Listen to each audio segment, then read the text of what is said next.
ऋषिवर, ये दोनों मेरे परम भक्त, परम सेवक। आपका श्राप भोगने के बाद कृपया आप इन्हें वैकुंठ फिर से लौटने की अनुमति दें। आपके सामने होकर हम अनुमति कैसे दें? इतना सामर्थ्य नहीं है हमारे पास प्रभु। आप हमारे भगवान हैं। इनके दंड और इनकी वापसी से संबंधित सभी निर्णय हम आप पर छोड़ते हैं प्रभु।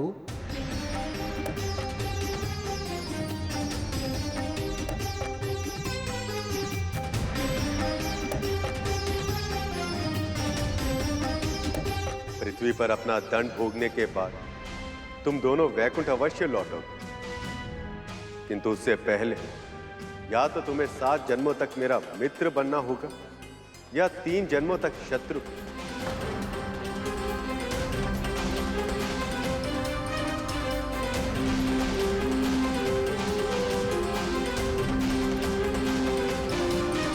परंतु जिनके बिना 7 क्षण भी संभव ना हो, इनके बिना 7 जन्मों का विरह कैसे सह पाएंगे प्रभु?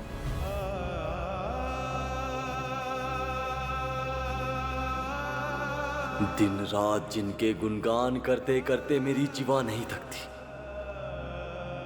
3 जन्म हम उनसे शत्रुता कैसे निभा पाएंगे?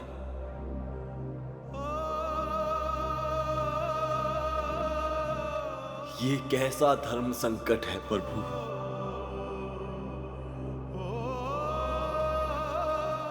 हम जो भी चुनेंगे प्रभु, वो हमारे लिए अत्यंत ही कष्टकारक होगा। क्या हमारा कष्ट देखकर आपको दुख नहीं होगा प्रभु? क्या हम आपके भक्त नहीं हैं? जय विजय पुत्रों, जब तुम्हें किसी एक मार्ग का चुनाव करना ही है, तो जो मार्ग तुम्हें अपने प्रभु के पास शीघ्र अति शीघ्र लौट के आने की सहायता करे, उस मार्ग का चुनाव करना उचित नहीं होगा?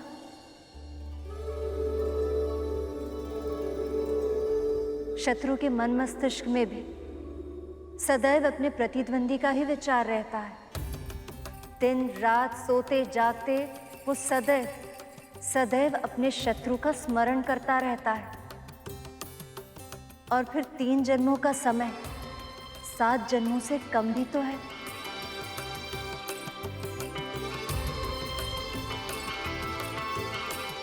माते, आपने हमारी आंखें खोल दी।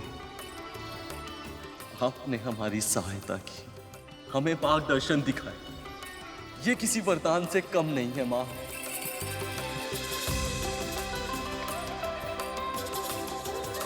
प्रभु, हमें 3 जन्मों तक आपसे शत्रुता निभाना स्वीकार है प्रभु, स्वीकार है प्रभु।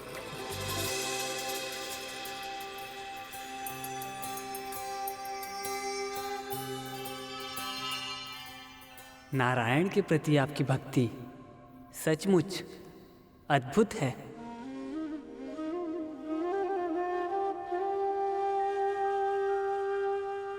पृथ्वी पर आपका जन्म शीघ्र ही होगा और शीघ्र ही आपको मुक्ति भी मिलेगी, ताकि आप फिर से अपने वैकुंठ में प्रवेश कर सके।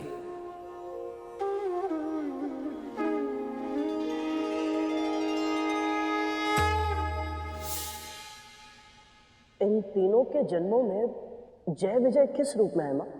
सतयुग में उनका जन्म हिरण्यकश्यप और हिरण्याक्ष के रूप में हुआ था।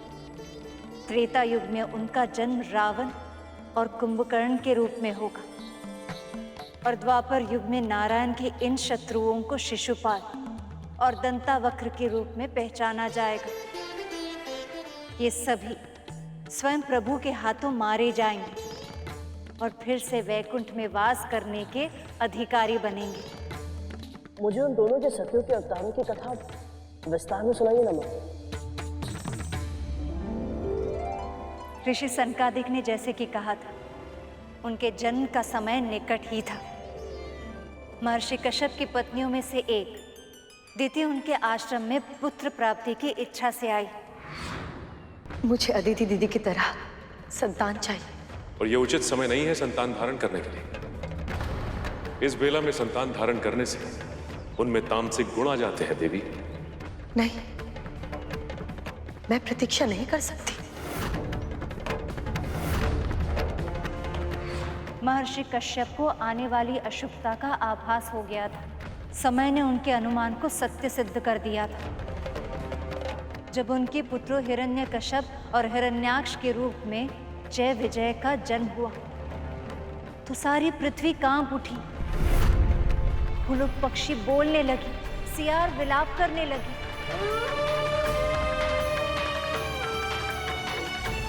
चंद्र को ग्रहण लग गया और समुद्र में चक्रवात उमड़ने लगी। समय के साथ महर्षि के दोनों पुत्र बड़े हुए और उनके आतंक से त्रिलोक त्राही त्राही करने लगा।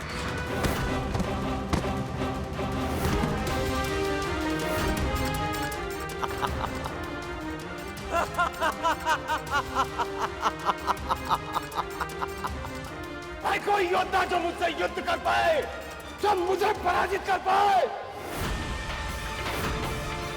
बोलो, है कोई?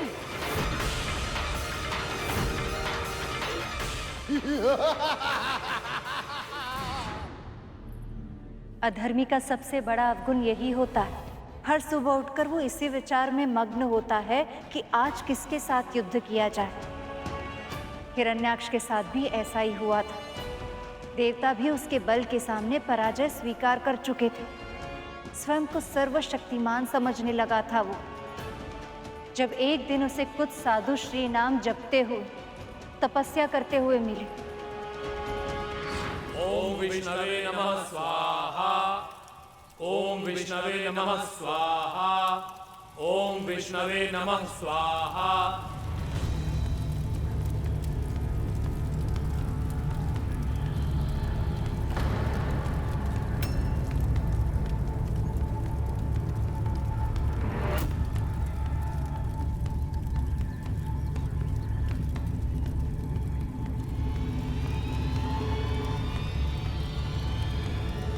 संसार में सबसे अधिक बलशाली, सबसे अधिक ऊर्जावान और सबसे अधिक सामर्थ्यवान केवल दो ही पुरुष हैं, मैं और मेरा भाई हिरण्यकश्यप। तो फिर कौन है ये विष्णु जिसकी उपासना तुम सब मिलकर कर रहे हो? श्री विष्णु इस जगत के पालनहार हैं असुर श्रेष्ठ। पूरी सृष्टि इन्हीं के आशीर्वाद से चलती है। मिथ्या भाषण मत करो तपस्वी। मिथ्या नहीं, ये सत्य है। यदि सत्य है तो कहां है वो विष्णु? बुलाओ उसे, पुकार लगाओ उसे। मैं उसे क्षण भर में पराजित करके यह प्रमाणित कर दूंगा कि मुझसे अधिक बलशाली संसार में कोई और नहीं है।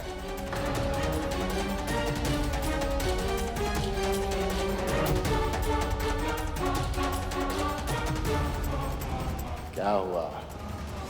ऑन क्यों हो गए? यदि अपने प्राणों की रक्षा करना चाहते हो तो बताओ मुझे कि कहां मिलेगा वो और कैसे होगा उससे सामना। हम स्वयं उनके दर्शन के लिए व्याकुल हैं। तभी तो हम लोग यज्ञ कर रहे हैं ताकि इन आहुतियों से उन्हें प्रसन्न कर सकें। आहुतियों के हर्ष अर्थात देवताओं और विष्णु को आहार इन आहुतियों से ही मिलता है। ना होगी आहुति ना मिलेगा आहार और फिर ना ही प्राप्त होगी शक्ति। यदि मैं तुम्हारे यज्ञ करने पर रोक लगा दूं तो तुम्हारे विष्णु को विवश होकर हमारे समक्ष आना ही होगा।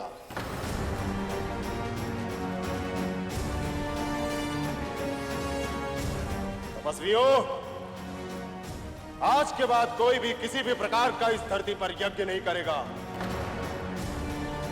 यदि तुम में से किसी ने मेरे आदेश का पालन नहीं किया तो मिलेगा उसे केवल मृत्युदंड।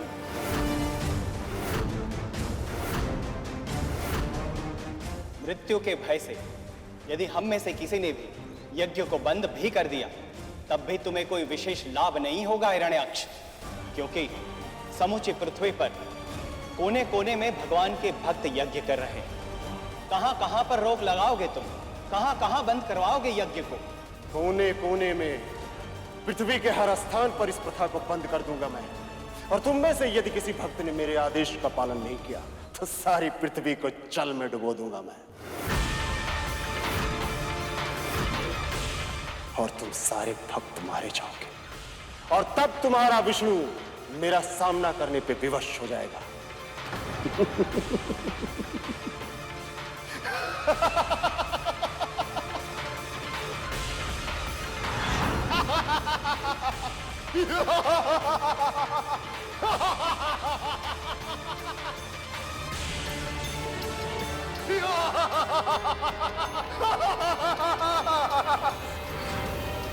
जय ने हिरण्याक्ष के रूप में प्रभु के साथ ऐसी शत्रुता ठान ली कि पूरी पृथ्वी संकट में घिर गई। जब एक बार किसी में असुरी वृत्ति प्रवेश कर जाती है तो पाप उसे जकड़ लेता है, और जब किसी का मन पाप कर्म से लिप्त हो जाए तो उसे सीमाएं लांघने में अधिक समय नहीं लगता। तो फिर मुझे ये बताइए मां कि प्रभु पापियों को पाप करने से कब रोकते हैं? भूल किसी से भी हो सकती है कर्म, इसलिए प्रभु हर पाप करने वाले को प्रायश्चित करने का समय और सुधरने का अवसर अवश्य देते। जय और विजय का पुण्य इतना अधिक था कि जब तक वो ये सभी पाप कर नहीं लेते तब तक ऐसी परिस्थिति बन ही नहीं पाती कि भगवान अवतार लेकर उनका उद्धार करे।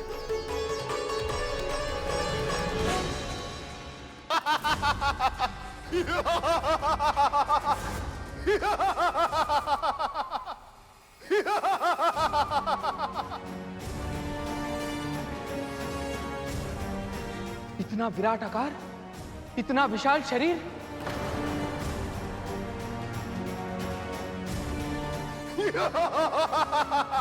अब इस संसार की रक्षा कैसे होगी? कैसे होगी इस संसार की रक्षा?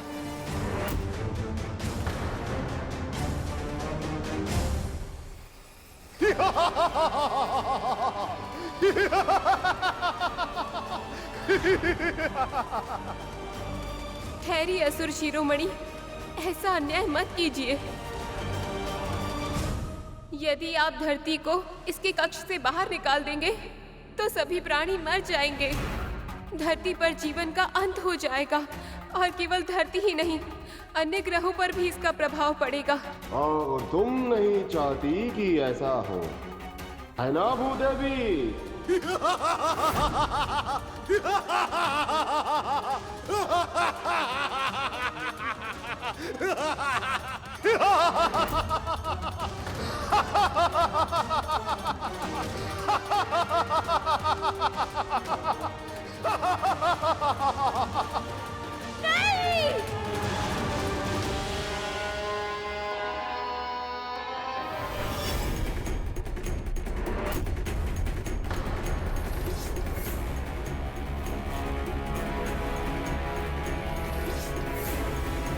दुष्ट हिरण्याक्ष ने पृथ्वी को अपने स्थान से हटाकर उसे क्षीर सागर की गहराइयों में छिपा दिया, ताकि जब प्रभु विष्णु पृथ्वी की रक्षा हेतु आए तो वो उनसे युद्ध कर सके।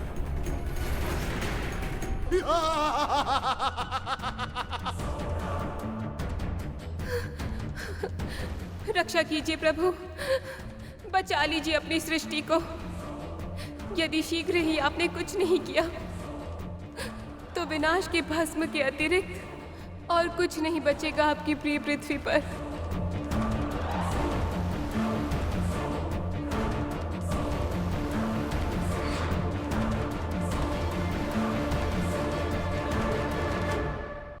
ऐसे करुण पुकार सुनकर तो मेरी भी आग भर आई मां। कल्पना करना भी कठिन है कि अपनी संतानों को ऐसे भीषण संकट में घिरे देखकर स्वयं भूदेवी पर क्या बीत रही होगी। केवल भूमि देवी के लिए ही नहीं, प्रभु नारायण के लिए भी वो क्षण बहुत दुखदायी थे। पूरे ब्रह्मांड में प्रभु को सबसे अधिक प्रिय पृथ्वी ही है, इसलिए उन्होंने उसे आश्वासन दिया कि शांत हो जाइए भूदेवी, धैर्य रखिए। आप जानती हैं मैं अपने भक्तों के कष्टों को अनदेखा नहीं करता, विपत्ति में कभी भी उन्हें अकेला नहीं छोड़ता। आपकी पीड़ा मेरे हृदय को भी दुख पहुंचा रही। विश्वास रखिए, सही समय आने पर मैं आपका उद्धार अवश्य करूंगा। शीतल जलधारा के समान आपके इस आश्वासन ने मेरे कष्टों के ज्वालामुखी को शांत कर दिया है। आपकी जय हो प्रभु, सदा ही जय हो।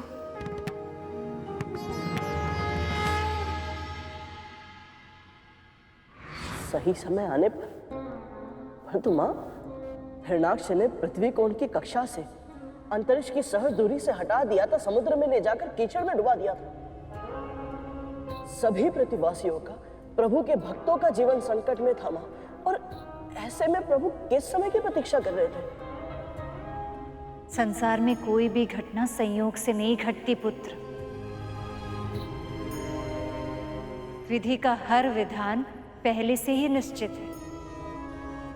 जिस समय प्रभु के सामने पृथ्वी पर संकट मंडरा रहा था, उसी समय ब्रह्मदेव के मन में सृष्टि का विचार आ रहा था। उस विचार से एक पुरुष और एक स्त्री का जन्म हो गया।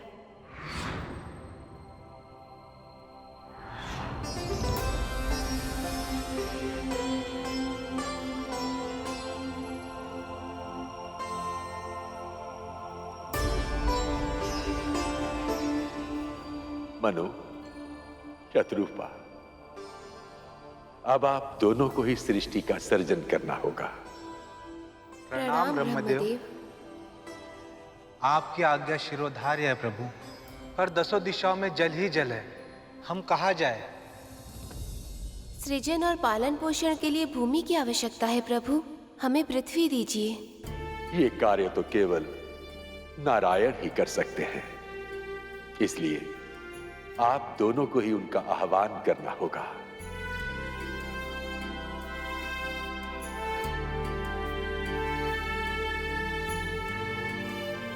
ओम विष्णवे नमः।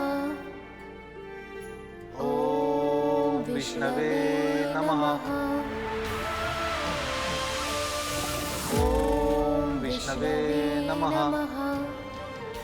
हे जगदीश्वर, अपनी उत्पत्ति के उद्देश्य को पूरा करने के लिए, नए सृष्टि के निर्माण के लिए हमें भूमि की आवश्यकता है। हे विश्वेश्वर, इस पूरी सृष्टि में केवल आप ही हैं जो पृथ्वी को मुक्त कराकर आने वाली पीढ़ियों को जीवन का उपहार दे सकते हैं। हम पर कृपा करें प्रभु। हमारी प्रार्थना स्वीकार करें।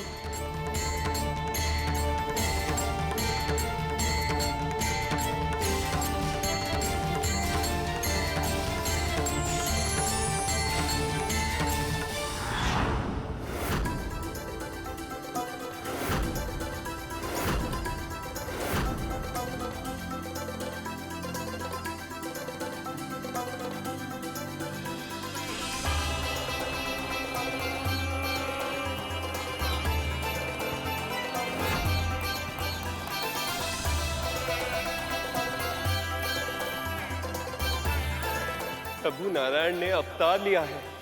वराह अवतार।